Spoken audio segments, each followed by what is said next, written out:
da pica pura, né? Certeza, a galera brigava de sueca lá. Sueca. Uma dose de um Os alemães brincavam de sueca na Rússia, junto com os zimbabuenses, velho. Meu, é o que explica a globalização, né? Mano, eu brinco na balada, vai acabar a luz na balada. Né? Meu, acabou o gás da balada, aí fudeu.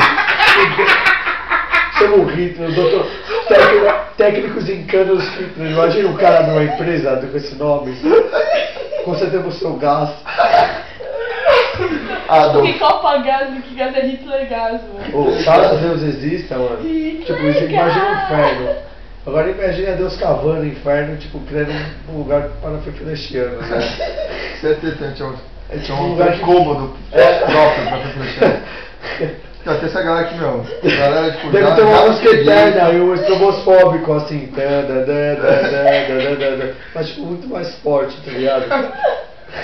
Meu, eu vou fazer uma comunidade pra gente chegar em São Paulo. No fim do túnel, né? Que comunidade? Léo with lasers. Léo. Atenção, atenção. O Rebote Futebol Clube vai jogar sexta-noite, porque ele vai estar no rebote no dia seguinte, né? Na verdade. Ele começa a trabalhar antes.